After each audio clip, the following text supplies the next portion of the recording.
Scholar, kembali lagi bersama saya Dia Desviarina, tentunya di acara yang sangat dinantikan, yaitu Art and Creative Talk. Dan tentunya ini bisa teman-teman saksikan dari tayangan denfest.creativity.id. Tentunya ini akan menjadi tontonan yang menarik dan juga edukatif. Dan jangan lupa bahwa kawan-kawan semua yang sedang menyaksikan bahwa Denfest ini sekarang tampilannya berbeda, bahwa di tahun 2020 ini Denfest akan digelar secara virtual dengan ada channel khususnya dan juga marketplace khususnya. Nanti akan kita bahas lebih lanjut tentunya. Dan tema Denfest kali ini yaitu kreativitas meretas batas. Jadi hari ini kita akan mendatangkan sosok yang sangat menginspirasi tentunya di dunia kreatif, baik itu kemudian di bidang tulis menulis, karena beliau juga seorang wartawan dan juga pengamat musik. Siapa beliau? Langsung saja, saya nggak sendiri karena di sebelah saya sudah ada Bapak Imade Adniana. Halo. Halo juga. Oke, kita nggak bisa bilang selamat pagi, siang, sore karena nontonnya nih Nontonnya beda-beda. jam berapa ya? Bisa jam berapa aja, fleksibel sekali. Apa kabar nih Pak Made? Sehat. Dan Sehat, harus luar selalu biasa. sehat. Oke. Terus semangat muda terus. Maunya tetap terus semangat gitu. Ya. Oke, berapa kali nih sudah ke DNA? DNA hitungan berapa? Kurang lebih ada 6 kali. 6 kali 6 sudah ke kali. DNA. Jalan-jalan top pernah, ada acara pernah. Kesannya kalau saja dekat dengan rumah, saya akan sering nongkrong di sini. Ya benar, karena tempatnya asik, cozy juga, dan auranya kan agak berbeda ya, karena memang untuk kreatif. Cuma karena agak jauh aja, kadang-kadang apalagi lihat aduh mendung malas berangkat. Iya, tapi kalau dekat rumah bisa jadi ini tongkrongan pertama. Iya, maka dari itu mungkin ramai terus ya setiap harinya. Iya. Nah, Sobat Kreatif, dengan Pak Made kita akan berbicara tentang banyak hal nih ya. Mulai dari kemudian kita akan bahas, ini sudah ada buku beliau nih. Kini kita Music Pop Bali, kita akan ulas lagi, ini bukunya tentang apa sih ya gitu ya. Karena beliau juga ternyata memang seorang akademisi juga. Betul. Dan juga tentunya sesuai dengan judul bukunya, beliau adalah pengamat musik. Jadi kita akan banyak sekali dapat ilmu terkait hal tersebut. Nah, sebelum kita berbincang lebih lanjut, saya pengen nanya nih, kira-kira Pak Made belakangan ini tuh sibuk apa aja nih selain yang saya sebutkan tadi? Yang paling utama 3 sih kesibukannya. Ngajar, kuliah lagi, dan nulis. 3 itu. Baru kemudian kesibukan lain kadang-kadang ya ketemu teman-teman, bersosialisasi gitu. Pokoknya mengisi ini ya hari-hari. Kalau selama pandemi ini ada yang berubah nggak Pak Made kira-kira dari segi aktivitas? Yang paling terasa jarang keluar rumah. Tapi kalau jumlah aktivitas yang mungkin nggak terlalu jauh berbeda, cuma bentuknya agak berbeda. Jadi kalau dulu misalnya begitu ada teman bilang, yuk ketemu yuk, nongkrong yuk, ngopi yuk atau apa. Nah, kalau sekarang ngobrolnya lewat chatting, video call kan itu. Terus kalau dulu misalnya hampir tiap hari ke kampus, kalau sekarang pas ketika ada hal yang mendesak baru ke kampus. Karena ngajarnya pun dapat online. Yang kegiatannya nggak banyak berubah, cuma bentuknya aja yang berubah. Ada nggak sih tantangan khusus kalau bicara mengenai belajar online, katakanlah begitu? Biasanya kan sekarang mahasiswa, belajar online loh gitu. Ada yang senang, ada yang nggak. Nah, dari sudut pandang yang penyaji saya pribadi nih, jujur aja, selalu dari dulu tuh lebih senang sebetulnya ketemu langsung. Karena bagi saya ngajar itu bukan hanya sekedar ngomong, ini loh ada materi gini kamu ambil selesai. Karena bagi saya ngajar, mungkin ini orang pendidikan lebih paham ya, artinya itu ada segi dalam pendidikan itu bukan hanya sekedar menyampaikan ilmu, tapi ada pendekatan secara emosional, psikologis juga, interaksi. Ya, jadi kalau misalnya ketika saya ngajar online seperti sekarang, saya nggak dapat nangkap mood mahasiswa itu sedang gimana, nggak ketahuan banget. Tapi kalau ketemu begini, begitu saya lihat misalnya reaksinya, ini kok kayaknya udah mulai gelisah, berarti kayaknya mereka udah mulai jenuh, nggak nangkep, sehingga saya bisa segera ngerubah. Tapi kalau online, apalagi mereka nakal, videonya dimatikan, saya nggak tahu apakah mereka mendengarkan sedang agak susah jadinya. Tantangannya di sana. Dan di samping itu juga kadang-kadang kan mahasiswa itu selain agak nakal atau curang itu tantangan juga ya pasti masalah ini sinyal. Kadang-kadang pas saya lagi asik ngomong, tiba-tiba beberapa mahasiswa keluar. Saya kira mereka keluar itu ternyata sinyalnya putus. Jadi ada bahkan yang mengeluhkan misalnya sudah mencoba masuk berapa kali nggak bisa. Akhirnya jadi fleksibel banget. Kayak tadi misalnya ada yang mengatakan, Pak tugasnya saya nggak bisa store langsung Pak, ini agak lemot sinyalnya, saya kirim nanti ya. Ya kayak itu. Jadi kendalanya, tantangannya lebih ke teknis ya berarti ya? Lebih ke teknis dan ya masalah pendekatan secara personal itu yang agak kurang. Ya sama aja kalau misalnya kayak gini, ibaratnya saya dengan pacar, seenak-enaknya nelpon. LDR berarti ini ya? Ya boleh. LDR cocok, LDR. Nah, kalau ketemu langsung pasti akan ada beda. Di samping itu sangat-sangat menghindari miskomunikasi kadang-kadang. Noise itu ya Noise, yang terjadi. betul. Jadi ya kalau di ilmu komunikasi orang mengatakan gangguan komunikasi itu sangat banyak jadinya kalau tidak ketemu langsung ini. Betul. Salah paham itu sangat banyak. Tapi sebagai seorang akademisi tentunya kan berarti dari tantangan itu harus melakukan kiat-kiat khusus nih. Ada nggak satu hal yang kamu dilakukan? Oh yaudah deh, saya lebih banyak tayangin video aja, atau mungkin durasi kelasnya saya persingkat tapi lebih banyak diskusinya atau apa gitu? Kebetulan mata kuliah yang saya ajarkan tidak begitu membutuhkan artinya durasi yang harus sekian 2 jam ngomong aja enggak. Kebetulan saya ngajar yang pertama mata kuliah kewarganegaraan, pendidikan Pancasila, pendidikan anti korupsi sama jurnalistik. Dan ketiganya itu saya yakin apalagi ke pendidikan Pancasila, kewarganegaraan dari SMP SMA mereka udah dapat dan materinya akan ngulang-ngulang lagi. Tidak mungkin 2 jam saya ngomongin itu lagi. Jadi lebih banyak dia studi kasus, tayangan video, itu caranya seperti itu. Misalnya ketika ngajar tentang kewarganegaraan, sekarang kan KPK ada membuat dia kompetisi film anti korupsi itu kan, Akfest itu, dan beberapa sudah ada hasilnya di YouTube. Jadi sehingga kadang-kadang kalau ngajar saya pilihkan video yang menarik, puterin video, terus kemudian diskusi. Jadi lebih menyenangkan. Ya, jadi hanya paling saya memberikan pengantar. Atau misalnya kayak jurnalistik, ketika ngajar tentang penyuntingan, saya hanya memberikan sedikit teori di awal. Habis itu saya tunjukkan, ini loh, kamu coba klik berita di ini, coba kamu perhatikan, ada kesalahannya, kamu munculkan. Oh iya, betul-betul. Jadi variasinya bisa seperti itu biar nggak membosankan. Karena kalau 2 jam ngomong tanpa ngelihat orang, kalau 2 jam tatap muka mungkin masih nggak terasa, asik kadang-kadang selesai. Tapi kalau 2 jam memelotot di laptop itu, bagi saya mungkin oke, tapi bagi anak yang boleh dibilang anak muda tuh sangat membosankan. Iya, benar-benar.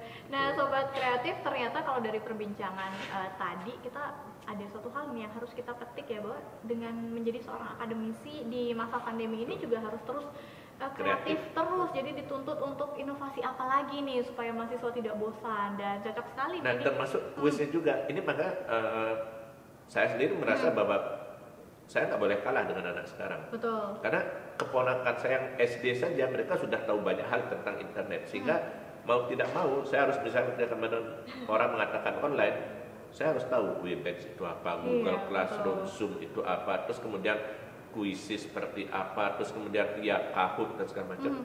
Jadi saya kombinasikan bahwa ternyata mereka akhirnya mengakui kalau daripada saya kasih soal, ini soal lewat Google Classroom, saya kasih soal kamu jawab, mereka mungkin agak monoton. Tapi ketika saya, yuk kita sekarang tes lewat Kahoot misalnya, jadi mereka sendiri merasa terpacu. Karena kan dikemas, kalau di yang tahu mungkin Kahoot, kuisis itu kan jadi tes itu dikemas dengan cara seperti games, permainan. Jadi ada rankingnya, ada segala macam. Mau tidak mau saya harus mempelajari itu juga. Jadi biar nggak dianggap, ya boleh dibilang ini dosen old school nggak ngerti apa-apa, nanti malah diakalin, dikibuli sama mahasiswanya. Jadi benar-benar harus adaptif terus dengan teknologi. Ya bicara mengenai sosok seorang akademisi ini kan identik banget dengan karya, khususnya tulisan. Saya lihat Pak Made membuat sebuah buku nih yang saya lihat di sini ada Kene Keto musik Pop Bali. Kira-kira ini ada kaitannya dengan hobinya juga sebagai pengamat musik atau seperti apa? Boleh kita sharing? Sangat. Ini kan kalau saya mungkin terlambat ya, karena saya bilang ada beberapa generasi di bawah saya, termasuk mungkin mantan murid saya, bahkan termasuk mantan mahasiswa saya, sudah punya belasan buku dan segala macam. Tapi saya sendiri niat aja, kadang-kadang kan orang niat, yuk bikin gini. Setelah diniatkan, besok aja jadi.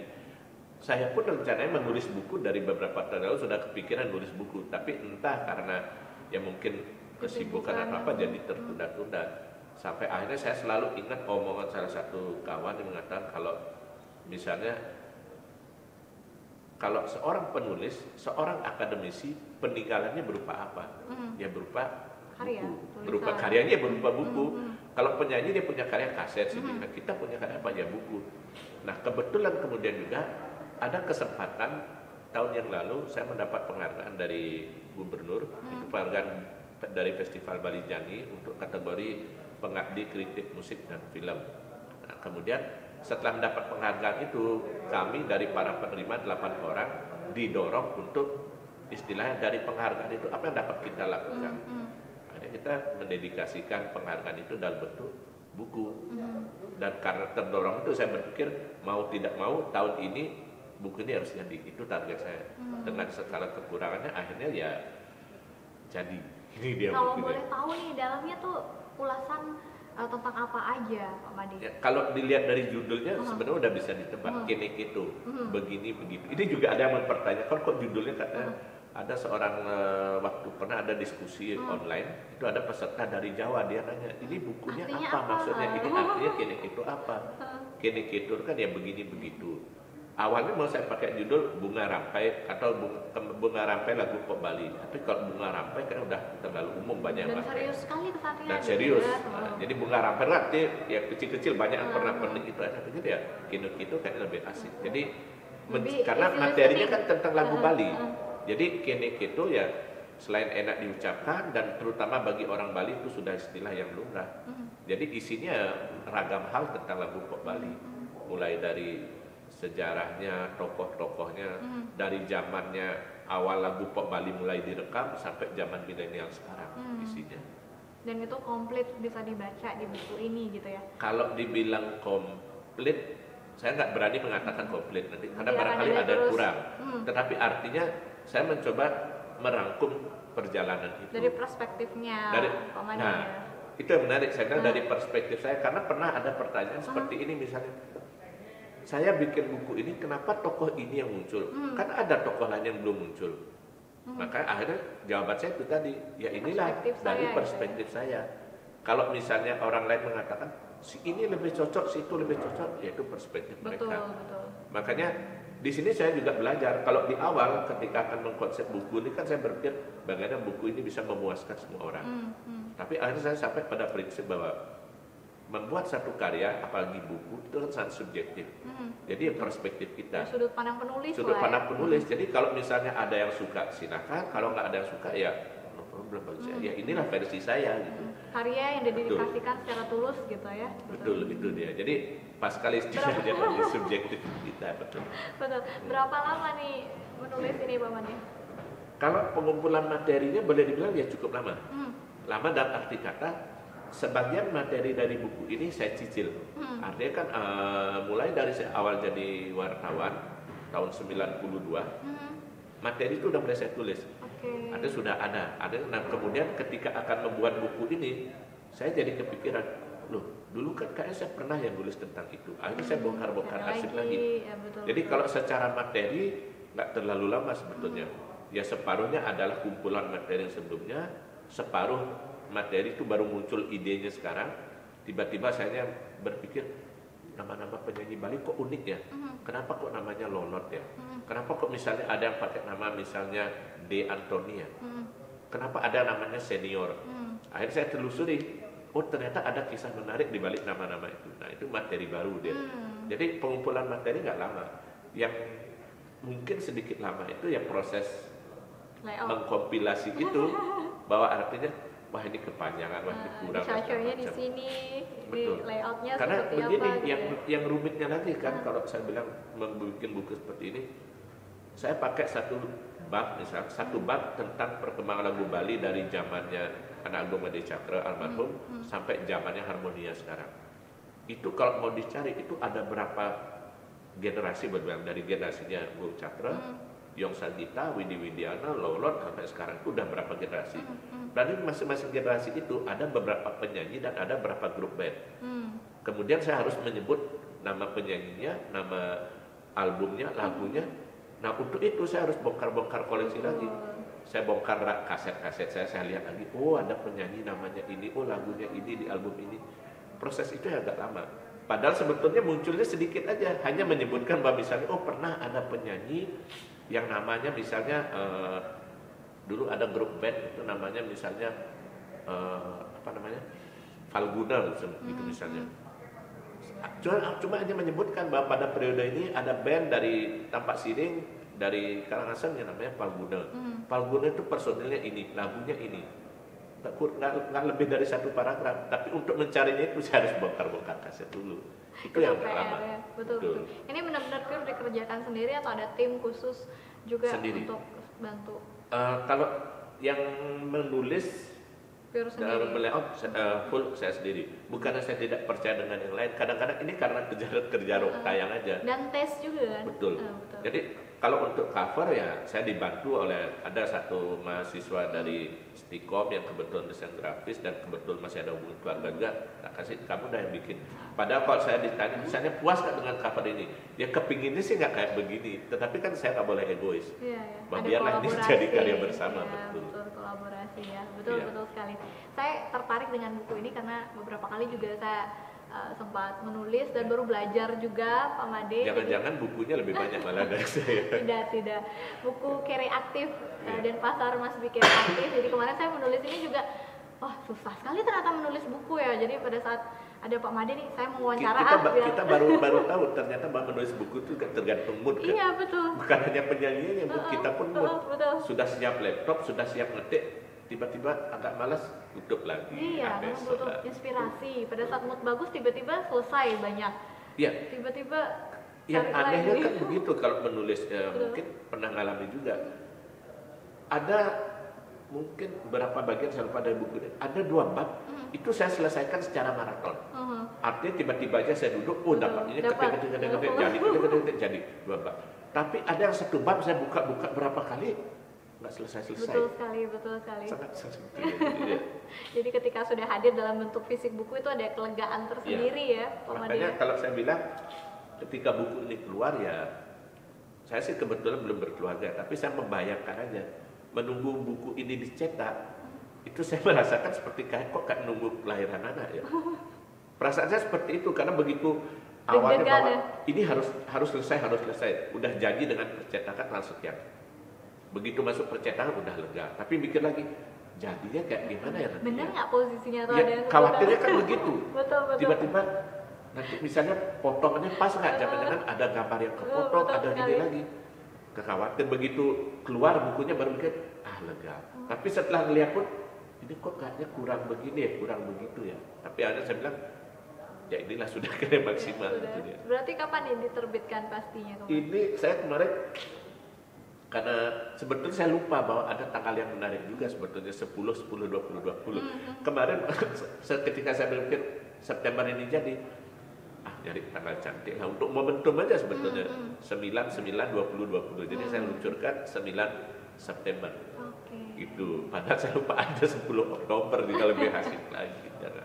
Tapi kembali lagi sebuah karya yang didedikasikan juga tidak hanya untuk pelaku seni atau pengamat musik ya, tapi juga semua kalangan bisa membaca. Kalau saya bilang siapapun yang memang barangkali penggemar lagu pop Bali, bahkan mereka yang awalnya mungkin tidak berkecimpung di lagu pop Bali, tapi mungkin ingin tahu juga. Betul. Dan saya baru ngasih juga ada seorang teman dia beli buku ini, kemudian dia ngasih tahu Pak Nyono, anak saya mau jadikan bukunya Pak Nyono sebagai referensi untuk skripsinya, boleh nggak? Karena ternyata kalau saya kuliah di ISI atau apa, mungkin mau meneliti tentang musik, ternyata akhirnya saya berpikir, baguslah buku saya ini artinya bisa memberi inspirasi dalam banyak hal untuk menulis. Ya mungkin bisa jadi ngomongin soal kayak tadi karya subjektif. Misalnya tiba-tiba ada teman melihat buku ini apa, ini kok kurang begini, kurang begitu. Akhirnya teman itu terdorong untuk menulis buku. Nah itu kan jadi buku ini juga memberi inspirasi bagi orang lain untuk menghasilkan karya yang lebih baik. Betul. Dan memang itu yang diharapkan oleh seorang penulis ya. Ini kayak boleh dibilang kayak pemicu aja. Bahkan saya berharap sebetulnya setelah buku ini jadi, banyak orang siapapun itu, entah orang awam maupun musisi Bali itu terdorong untuk bikin buku. Karena ya boleh dibilang ini kan baru pertama kali ada buku yang secara spesifik membahas lagu pop Bali.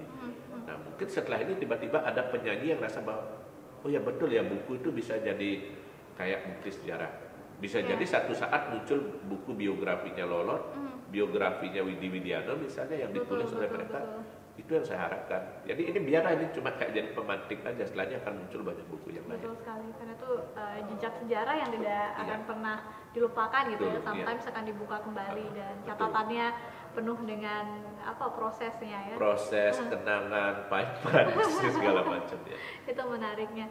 Ada nggak sih trik khusus yang Pak Made terapkan dalam buku ini, dalam artian untuk menyenangkan pembaca, membuat penasaran di awal saya mengulas tentang ini, kemudian conclusionnya ini, itu sengaja kah atau mengalir saja? Kalau saya berpikir bikin buku ini kemarin tidak terlalu rumit, dalam arti kata kebetulan karena ini kan lebih ke kayak semacam kumpulan esai sebetulnya. Jadi dia bukan satu buku yang tematik segala macam. Jadi saya nggak terlalu berat berpikir bahwa nanti intronya seperti ini, nanti masalahnya di sini, konklusi enggak. Jadi tapi saya mencoba mengurutkan aja secara kronologis saja.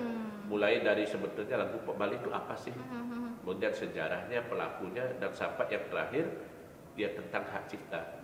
Jadi saya bikin mengalir berurutan begitu aja sebetulnya. Betul, tapi sampai hak cipta ya, betul. Sampai hak ciptanya. Nah ini kalau soal hak cipta itu kan menjadi sekarang apalagi berkaitan dengan era digital ini kan menjadi masalah yang sangat krusial. Betul. Kalau dulu orang begitu gampang, saya suka lagunya siapa, saya cover, saya nyanyikan. Sekarang itu kan makin ketat. Betul. Jadi orang kena hak cipta. Jadi bahkan pernah ada kasus juga misalnya penyanyi yang dia ngerasa bahwa lagu saya kok tiba-tiba dipakai misalnya untuk satu tayangan iklan. Tapi nggak ada yang bilang gitu ya. Betul. Dan atau bisa jangan-jangan atau sebaliknya dia nggak sadar. Saya dengar lagu ini kok kayaknya menarik ya. Saya ambil beberapa part nadanya, kemudian saya pakai di lagu saya. Dia nggak sadar. Nah jadi itu banyak kasus seperti itu.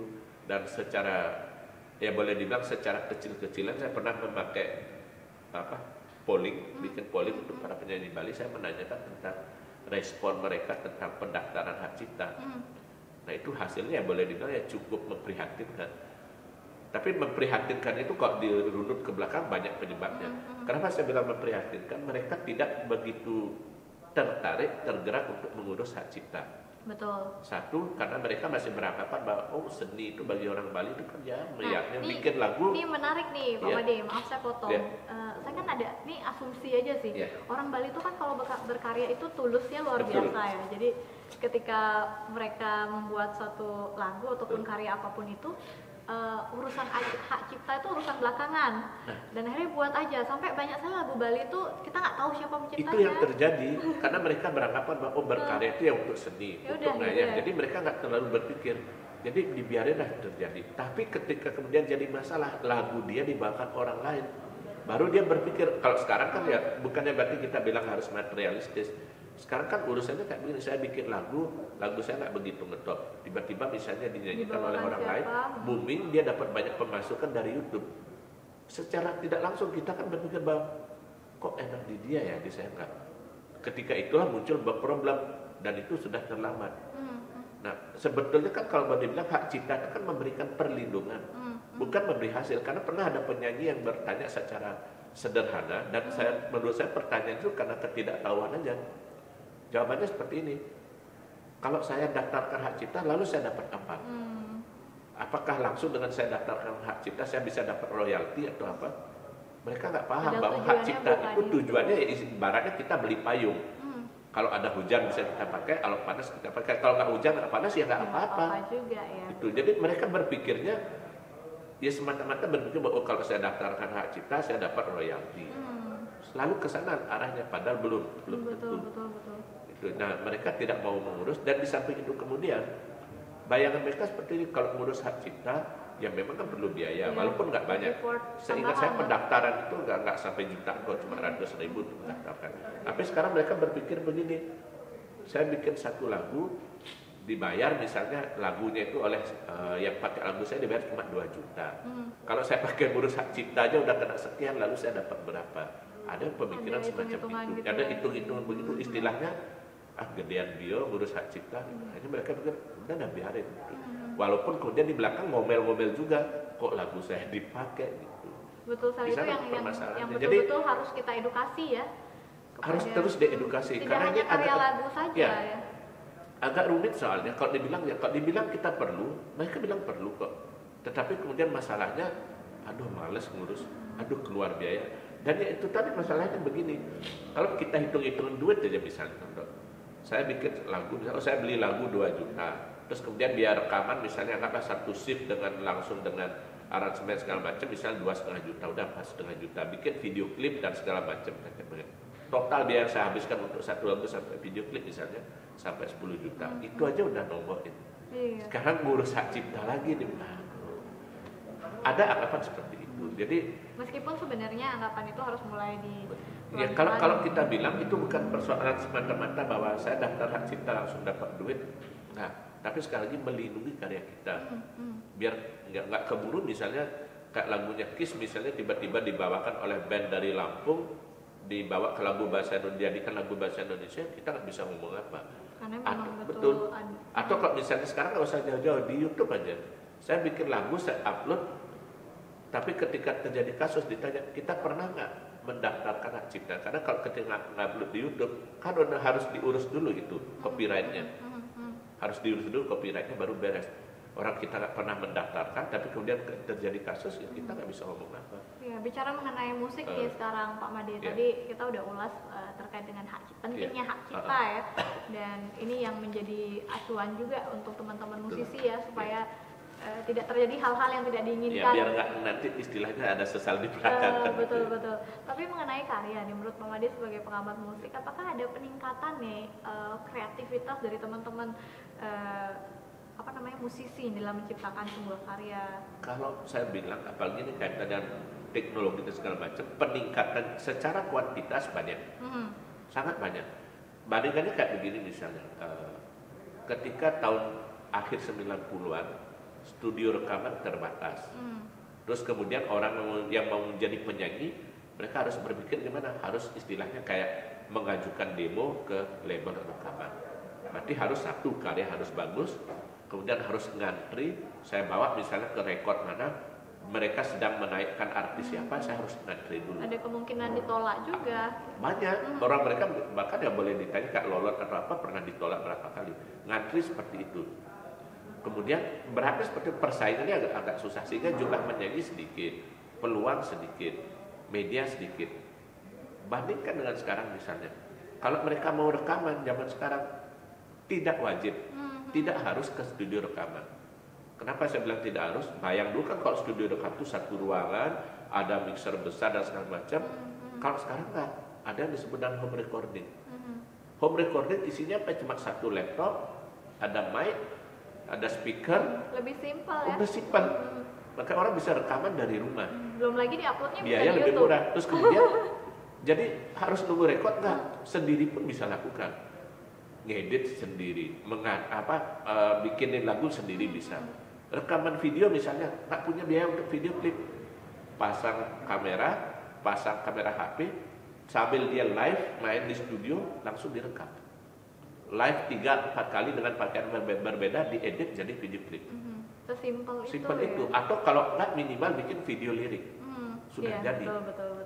Jadi begitu banyak kemudahan. Jadi biaya itu jauh bisa ditekan dan ditekan. Kalau dulu orang misalnya berpikir satu album ada 10 lagu. Dulu orang pikirnya kan album. Kalau sekarang nggak usah album, single aja, satu lagu aja.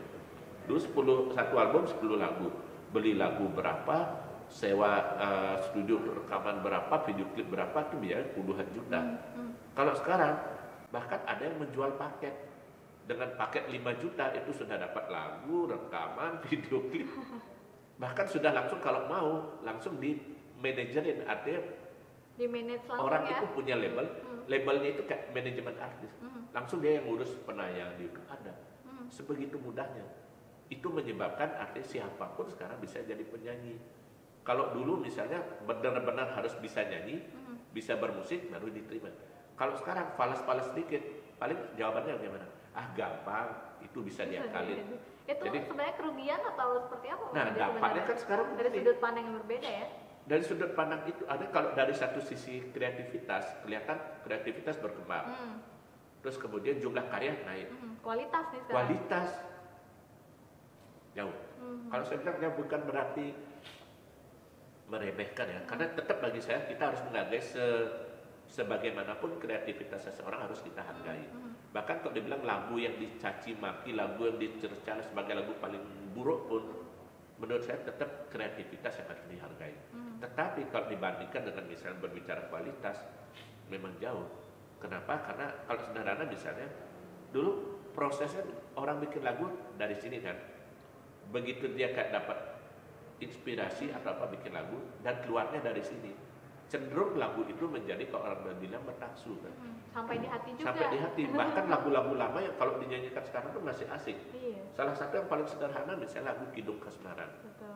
Itu dari zaman dulu sampai sekarang itu tahun 90, hampir 30 tahun lagu itu dinyanyikan ulang, di aransemen dan segala macam, tetap orang ngerasa tersentuh.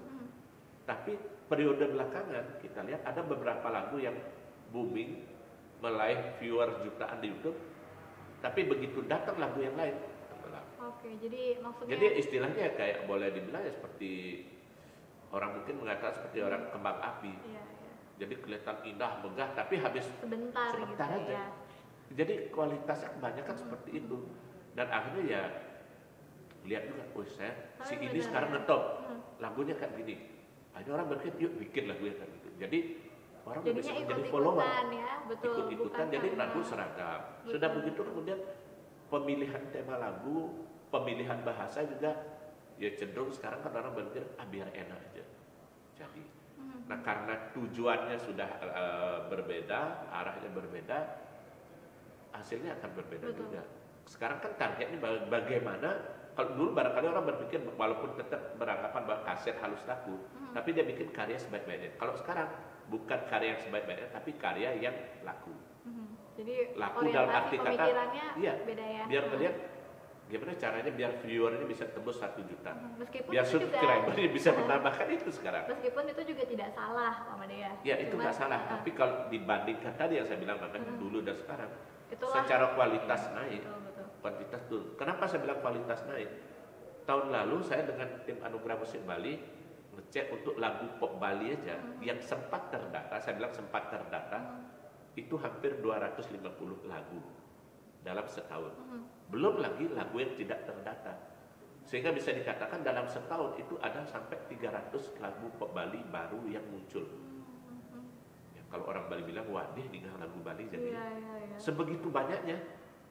Sehingga kan otomatis pangsa lagu Bali yang masih segitu, produk makin banyak, apalagi produknya kemudian setipe. Promo radio juga rebutan jadinya. Promo radio rebutan. Kemudian kalau berbicara promo di YouTube atau apa di medsos juga rebutan. Rebutan dalam arti kata cepat ketimpa kan. Iya.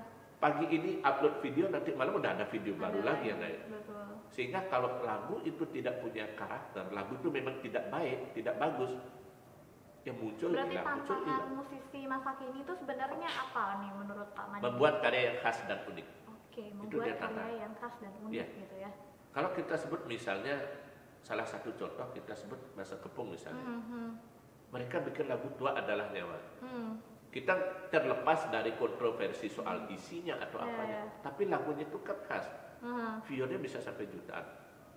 Atau kalau terakhir misalnya itu Arik Kencana bikin lagu misalnya tentang beli kuli loh, dan lagu itu dibuat berdasarkan fenomena ketika COVID, orang bawah dan segala macam, dan sekarang disusul dengan lagu Dagang Roti, lagu yang dibuat apa adanya. Orang ngerasa kalau ya istilah anak keren sekarang, begitu dengan lagu itu gue banget. Momentum juga ya. Momentumnya. Banyak orang bawah ngerasa bahwa lagunya kok seperti mencerminkan kita ya. Sehingga lebih gampang juga diingat ya, betul. Itu yang banyak dilupakan oleh penyanyi sekarang. Karena mereka berpikirnya gimana caranya keburu ngelihat gimana nih biar bisa tembus sekian viewer. Itu lebih arahnya. Tapi ini menarik Pak Made, karena saya di rumah tuh ya kayak kalau lagi kumpul-kumpul keluarga tuh, karena bapak saya kan dulu tuh rajin ya beli kaset-kaset. Zaman dia masih fanatik tuh beli yang asli-asli kan. Karena walaupun waktu itu sempat bisa dibajakan itu banyak kan. Dia beli yang asli. Karena dia menganggap bahwa itu adalah apresiasi karya. Dan saya iseng aja ajakin tebak lagu Pak, tebak lagu lawas. Dan itu sampai video klipnya tuh dia ingat. Jadi ini kayaknya ini yang nyanyi, terus sambil nimba air gitu. Jadi menurut saya ini unik gitu. Ketika kemudian karya dulu itu sampai detail itu pun lagu lama itu kan boleh dibilang kadang pengadegannya orang ingat. Oh video klipnya sini ada adegan begini.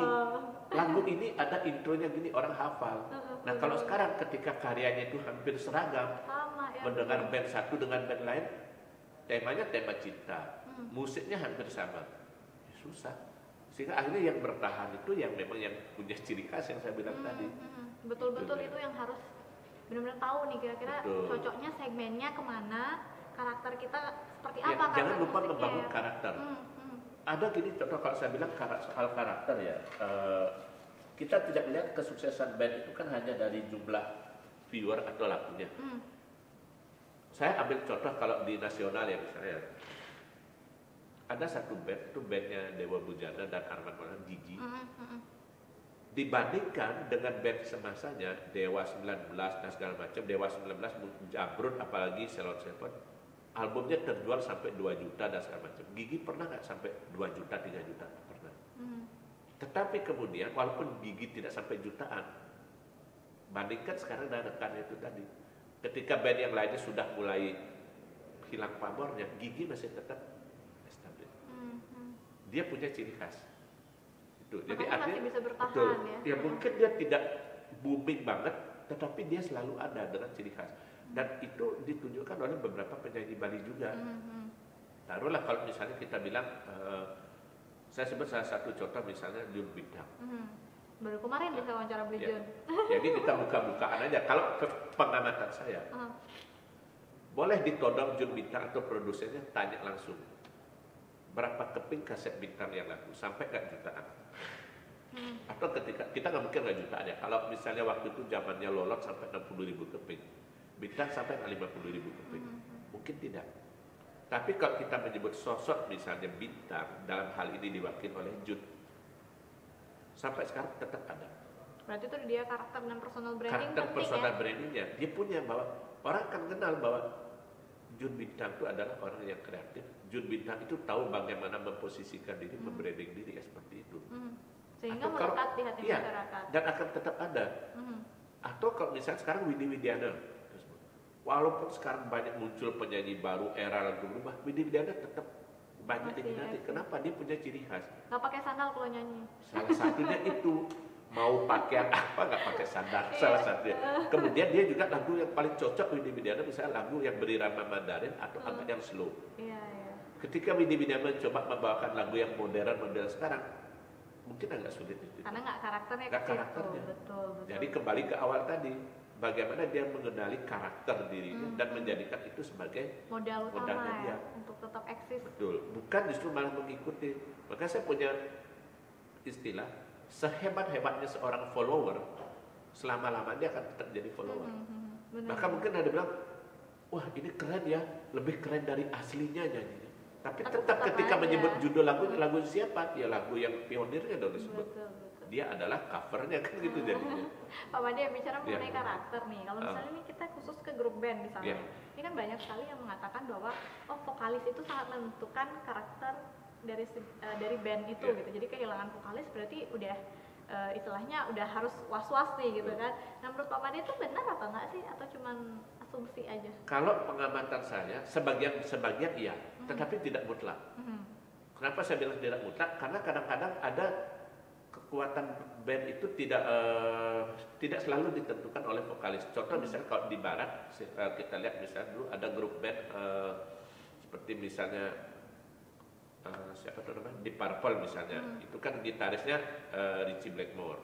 Atau kemudian ada misalnya grup band yang lain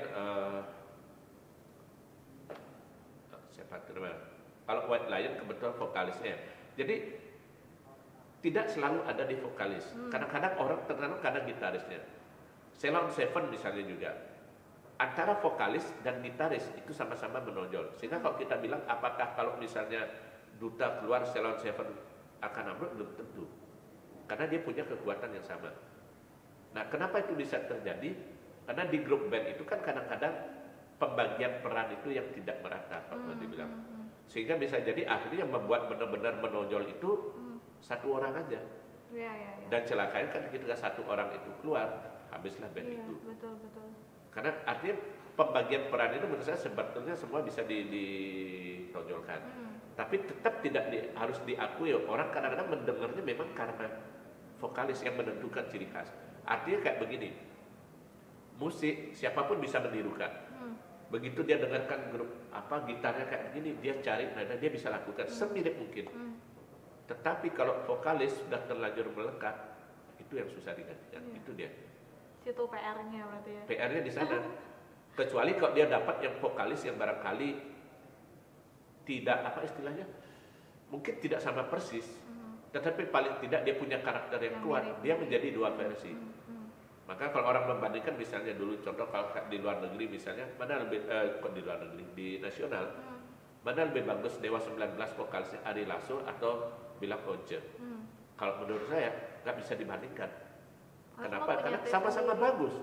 Ari Lasso bagus, Once bagus. Kalau ada bilang Once lebih bagus ini, ya karena mereka menikmati pada masanya Once. Kembali ke selera. Iya, ke selera. Kedua-duanya bagus jadinya. Jadi vokalis itu menentukan iya, tetapi tidak mutlak banget. Tidak mutlak. Iya. Nah, kalau misalnya nih melihat sekarang anak-anak muda Bali khususnya yang memang senang bernyanyi gitu, sudah punya keberanian untuk ikut ajang-ajang nasional. Betul. Nih Pak Made. Dari sudut Pak Made seperti apa nih pandang Pak Made? Ya, kalau ngomongin soal nasional, saya jadi ingat kemarin ada teman yang mengatakan bahwa ini mudah-mudahan sih hanya asumsi aja. Orang mengatakan selalu begini katanya. Kalau ada penyanyi Bali, musisi Bali ikut berlomba ke Jakarta, musisi Jakarta tuh paling cenderung katanya akan mengatakan gini, dari Bali, paling bentar lagi lu pulang. Pulangnya bukan karena apa? Satu, katanya kalau orang Bali cenderung itu tidak mungkin dia berlama-lama di luar. Entah karena ikatan batinnya dengan tanah kelahirannya, apalagi kalau secara sosial budaya, misalnya orang Bali yang cowok apalagi itu nama, ketika dia sudah dewasa punya tanggung jawab di keluarga, tanggung jawab dengan desa dan segala macam, sehingga itu dikatakan bagi kebanyakan orang atau musisi Bali nggak bakal bisa go nasional. Anggapannya seperti itu ada, sehingga sehebat-hebatnya penyanyi Bali yang naik ke nasional nggak bakal bertahan lama. Ada asumsi seperti itu. Nah, kalau menurut saya sekarang, bagi mereka yang ikut lomba sekarang, entah itu lomba vokal, grup band atau apa sekarang, ada tugasnya mematahkan mitos itu. Kenapa? Karena kalau menurut saya, untuk bisa go nasional saat ini tidak perlu di Jakarta. Kalau dulu mungkin iya, ketika belum zaman internet. Kenapa saya berani mengatakan tidak perlu atau tidak harus di Jakarta? Dulu patokannya di Jakarta. Studio rekaman ada di Jakarta, media besar ada di Jakarta. Sehingga kalau mau apa-apa harus ke sana. Bahkan pernah ada orang mengatakan minimal kamu sekian bulan stay di sini, ngurus promo ke TV ini, ke TV itu dan segala macam. Kalau sekarang tidak wajib. Dengan era internet orang bisa bergerak dari mana aja. Bahkan dari Bali dia bikin lagu jangankan nasional, internasional bisa mengenal dia dari Bali. Yang sedikit berat itu kan orang selalu berpikir menjadikan Jakarta sentris jadinya. Bahwa sedikit apa-apa harus Jakarta, orangnya ada di Jakarta, orang di Jakarta. Jadi jangan patah semangat untuk yang bisa mengikuti ajang nasional, bagus gitu bagus. Ya. Itu tetap bagus, artinya keberanian yang luar biasa menunjukkan bahwa istilahnya paling nggak bilang ke orang luar, ada yang bagus juga loh di Bali, perlu mematahkan asumsi tadi. Mematahkan ya. asumsi itu tadi. Itu. Betul. Nah, kalau Pak Made sendiri melihat nih sekarang kira-kira apa yang harus lebih ditingkatkan juga selain karakter oleh anak-anak muda nih yang baru, saya punya hobi nyanyi nih, tapi saya malu gitu kan. Nah, mereka ini harus melakukan apa nih Pak Made, ini yang penting? Itu kalau menurut saya begini, orang Bali kan selalu dikatakan itu terpengaruh oleh falsafah dengan dan awak bisa. Nah, kalau saya zaman sekarang, zaman milenial, kita mengatakan dengan dan awak bisa susah. Kalau selalu saya punya karya, saya bikin buku tapi sejuari udah dengan dan awak bisa, saya diamin. Nggak akan jadi buku, naskah ini akan selama-lamanya ada di komputer.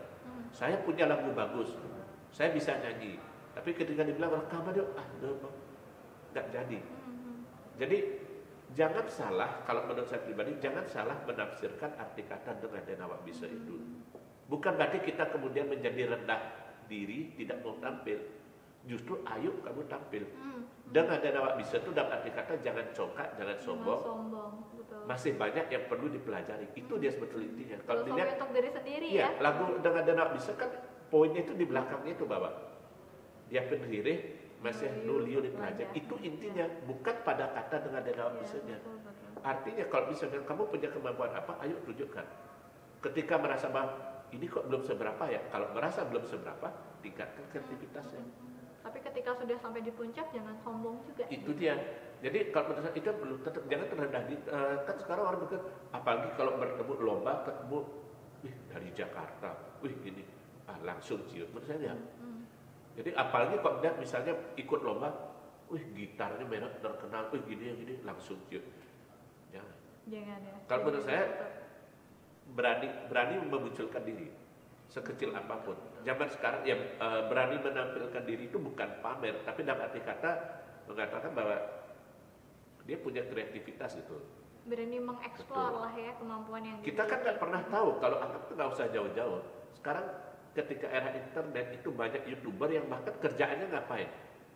Kerjaannya hanya bikin konten, hanya sekedar cicipi makanan, terus kemudian ini dia bisa dapat duit dari sana.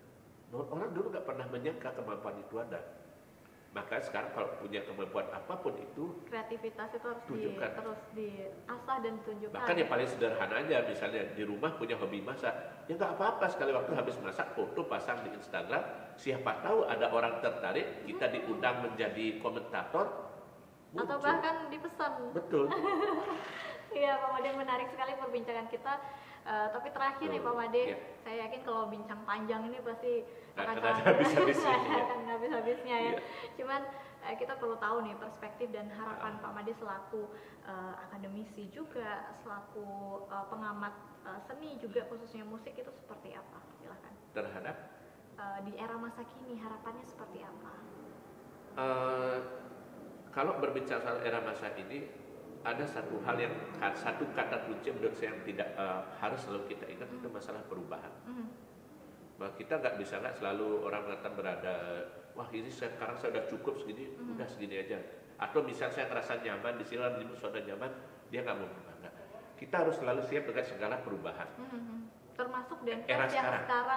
Termasuk dan Kenapa saya bilang kita harus siap dengan perubahan? Kita nggak pernah menyangka kemarin ketika ada COVID, seketika semua harus dibalik berubah. Betul. Kalau misalnya kita dari dulu selalu anti atau alergi dengan perubahan, kita habis. Tapi ketika kita bisa, istilahnya bukannya berarti kita harus tunduk, nggak tunduk, tetapi ketika kita bisa menghadapi perubahan itu, kita bisa memanfaatkan perubahan itu, itulah kita bisa bertahan. Makanya ada orang mengatakan ketika terjadi pandemi seperti sekarang, banyak perubahan, orang-orang kreatiflah yang bisa bertahan. Karena dia tahu bahwa ini keadaan yang sudah begini, kita harus berbuat apa, dia bisa. Yang harus dilakukan. Orang kreatif yang bisa melakukan itu. Maka menghadapi era sekarang ini ya harus, menurut saya tetap kreatif. Ya termasuk seperti dikatakan tadi, Denfest. Kalau misalnya kita berharap bahwa tunggu yuk bulan Desember kira-kira kondisi membaik, ya kita berharap Denfest kayak tahun-tahun sebelumnya. Ya kalau kondisi membaik. Kalau tidak, ternyata nggak jadi lagi.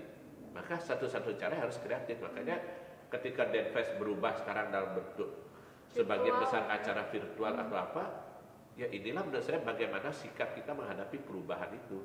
Tanggap dengan perubahan. Tanggap dengan perubahan. Betul, ya. Sobat kreatif, itu dia perbincangan kita bersama dengan Pak Made ini ya. Banyak sekali perspektif yang sudah kita dapatkan, mulai dari perspektif akademisi, wartawan juga, termasuk juga beliau adalah pengamat seni yang luar biasa khususnya dalam bidang musik. Dan tadi juga anak-anak muda kreatif sudah dapat banyak sekali masukan dari beliau yang tentunya sudah malang melintang ya di dunia permusikan, menulis gitu ya.